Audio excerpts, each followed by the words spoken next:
তো কৃষক বন্ধুরা কেমন আছেন আপনারা? আশা করছি ভালোই আছেন। তো আজকে আমি একটি ভিন্ন বিষয় নিয়ে আপনাদের সঙ্গে আলোচনা করব, সেটি হচ্ছে ধনেপাতা চাষ, যেটা সব জায়গায় সবাই করে না এবং যেখানে করে অনেক পরিমাণে সেখানে করে থাকে। তো এই যে বর্ষার সময়, এখানে বছরের সেরা একটি সময়, যে সময় ধনেপাতা চাষ করলে 100% আপনি একটি মোটা টাকা ঘরে তুলতে পারবেন, অল্প সময় অল্প খরচ। তো আপনারা দেখছেন grown green success YouTube channel এবং আমি আপনাদের সঙ্গে আছি রানা। তো চলুন আজকের মূল বিষয়ে আলোচনা করি। তার আগে আমার চ্যানেলে যদি আপনারা নতুন এসে থাকেন তো চ্যানেলটি সাবস্ক্রাইব করে চ্যানেলটার সাথে থাকবেন, আর যদি সাবস্ক্রাইব করেছেন তো অসংখ্য ধন্যবাদ। তো চলুন আপনাদেরকে মূল বিষয়টি বলি। তো ধনিয়া পাতা চাষ আপনারা যদি করার কারো ইচ্ছা হয় কিংবা মনে করছেন ধনিয়া পাতা চাষ করব, ঠিক আছে, আপনারা অল্প হলেও করে দেখতে পারেন। তার কারণ এমন একটি চাষ খুবই অল্প সময়, খুবই অল্প খরচের মাত্রা খুবই কম এবং মাত্র 30 থেকে 35 দিনের ভিতরে আপনি হারভেস্টিং করতে পারবেন, ঠিক আছে।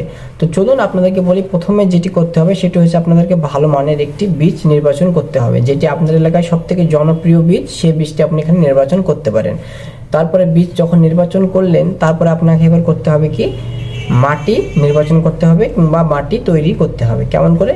আপনাদেরকে মাথায় রাখতে হবে, এই যে বর্ষার সময় যদি আপনি অবহেলা করেন ধনিয়া পাতা চাষ করার সময়তে, তাহলে কিন্তু আপনার প্রথমে একটি মার খাওয়ার সম্ভাবনা থেকে যায়। তো আপনাকে কি করতে হবে, মোটামুটি আপনার মূল জমি থেকে আপনাকে মোটামুটি 4 থেকে 5 ইঞ্চি আপনাকে একটি বেড তৈরি করতে হবে, হাইট করে বেড তৈরি করতে হবে যাতে করে জল না জমে, ঠিক আছে।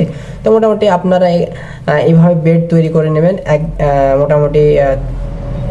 মোটামুটি আপনাদেরকে যেটা বললাম 5 ইঞ্চি 4 ইঞ্চি মোটামুটি এটা আপনারা বেড তৈরি করবেন।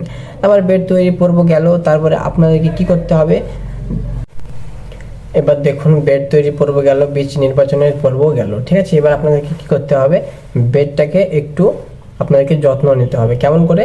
ওপরে ছাউনি দিবেন, পলিথিন ছাউনি, যাতে করে পুরোপুরি বৃষ্টিটা বেডের উপরে না পড়ে, ধনিয়া পাতার উপরে না পড়ে, বা পুরোপুরি রোদটা ধনিয়া পাতার উপরে না পড়ে। তার কারণ এইটি দুটোই যদি একদম ডাইরেক্ট পড়ে তাহলে আপনারা একটু রিস্কের মধ্যে পড়তে পারেন। তখন কিছু ছত্রাকনাশক স্প্রে করতে হবে আপনাকে।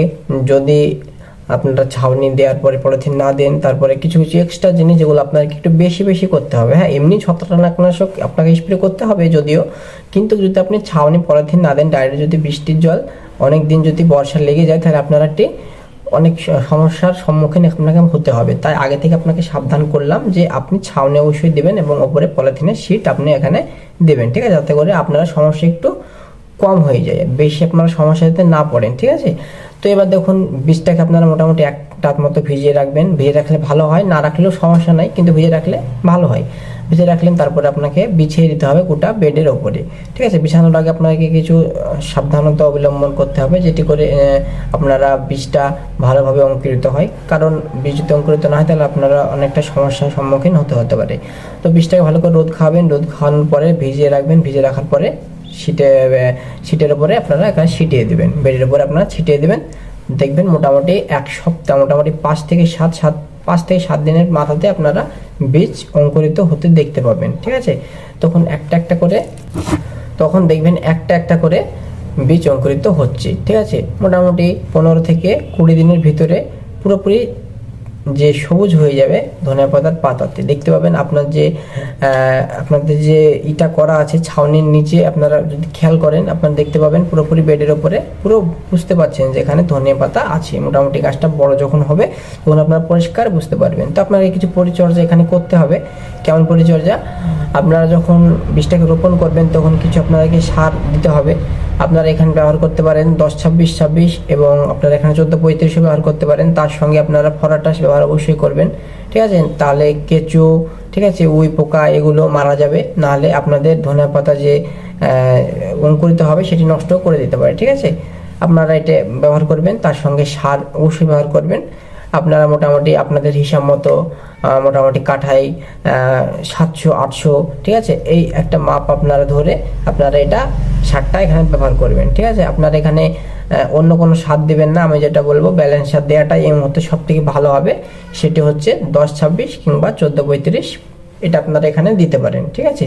এই যে যারা বাংলাদেশ থেকে ভিডিওটি দেখছেন তাদেরকে বলবো, তারা মোটামুটি আপনারা এখানে ডিএপি ব্যবহার করতে পারেন, তার সঙ্গে পটাশ ব্যবহার করতে পারেন, তাহলে একটি ভালো মিশ্রণ এখানে তৈরি হয়ে যায়। ব্যালেন্স এখানে একটা দেখতে পাওয়া যায়, ব্যালেন্স হচ্ছে, ঠিক আছে।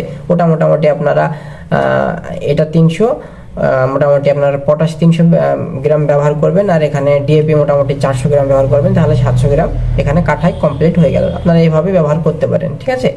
তো তারপরে আপনাকে কিছু জিনিস মাথায় রাখতে হবে, সেটি হচ্ছে ছত্রাকনাশক টাইম টু টাইম আপনাদেরকে দিতে হবে, ঠিক আছে। নাহলে ছত্রাক লাগার সম্ভাবনা থাকে, তার কারণ এটি বর্ষার সময়, তাই আপনাদেরকে এটা অবশ্যই মাথায় রাখতে হবে। এবং আপনাদেরকে কিছু শিকড়ের জন্য হিমিক, ঠিক আছে, ওটা প্রথমে আপনারা ব্যবহার করবেন, তারপরে অত ব্যবহার করার দরকার নেই, কারণ এটি খুব অল্প সময়ের একটি ফসল, ঠিক আছে। তারপরে মোটামুটি আর খুব একটা অন্য সমস্যা হয় না, যদি হয় তাহলে মোটামুটি এই কয়েকটা সমস্যা ছত্রাকনাশক থাকে, সেখানে ছত্রাকনাশক দিলে সেটি সমাধান হয়ে যাবে পুরোপুরিভাবে। এবার যদি তারপরে কোনো সমস্যা হয়ে থাকে তো আমাকে অবশ্যই কমেন্টে জানাবেন, আমি সেখানে আপনাদেরকে পুরোপুরি সমাধান, পরিষ্কার কথাতে আপনাদেরকে সমাধান আমি ওখানে জানিয়ে দেবো। যদি তারপরে আপনারা সমস্যার সম্মুখীন হন চাষ করার পরে, তাহলে আমাকে কমেন্টে জানাবেন। আমার চ্যানেলটি সাবস্ক্রাইব করে চ্যানেলটির পাশে থাকুন, আপনাদের হাতের কাছে রাখুন আমার চ্যানেলটিকে।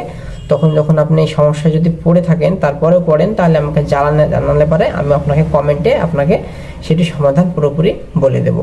তো আজ তারপরে আপনি আমাকে যদি কমেন্ট করেন, তাহলে কমেন্টে আমি এখানে সেখানে আপনাকে পুরোপুরি ক্লিয়ার করে আমি এখানে জানিয়ে দেবো আপনাকে, ঠিক আছে। কোনো সমস্যা হবে না, আপনি নির্ভয়ে চাষ করতে পারেন, ঠিক আছে। তারপরে এবার বলি, মোটামুটি 30 থেকে 35 দিনের ভিতরে আপনি এটা হারভেস্টিং করতে পারবেন, ঠিক আছে। কেউ 1 কাট করে, কেউ 2 কাট করে, কেউ আবার একবারেই এটাকে কমপ্লিট করে, ঠিক আছে। এটা আপনাদের উপর নির্ভর করে কে কত কাট করবে, ঠিক আছে, আর জাতের উপরেও নির্ভর করে, ঠিক আছে। তো আপনারা ম্যাক্সিমাম 35 দিন, মিনিমাম আপনাদেরকে 30 দিন হাতে রাখতে হবে এই চাষটি কমপ্লিট করার জন্য। 30 দিনের মাত্র 30 দিনের থেকে শুরু হয়ে যাবে, 35 দিনে আপনাকে খুব কমে যেতে হয়, মোটামুটি 35 দিন হতে হতে কমপ্লিট একদম হারভেস্টিং চালু হয়ে যায়, তখন আপনারা একটা মোটা টাকা ঘরে তুলতে পারবেন। তো ভিডিওটি পুরো দেখলেন, তার জন্য অসংখ্য ধন্যবাদ। তো আজকের ভিডিওটা আর বেশি বাড়াচ্ছি না, কোনো সমস্যা হলে আমার কমেন্টে জানাবেন, আমি পুরো গাইড করব আপনাদেরকে। তো ভালো থাকবেন, সুস্থ থাকবেন, আর আমার পাশে থাকবেন, আমার চ্যানেলের পাশে থাকবেন, আর আপনাদের মতামতটি অবশ্যই কমেন্টে জানাতে ভুলবেন না। আর একটি লাইক করে আমাকে ভিডিও যে বানানোর উৎসাহটি একটু বাড়ানোর জন্য আপনারা একটা লাইক অবশ্যই করতে পারেন। তো বেশি কথা না বাড়ে দেখা হচ্ছে অন্য কোনো ভিডিওতে।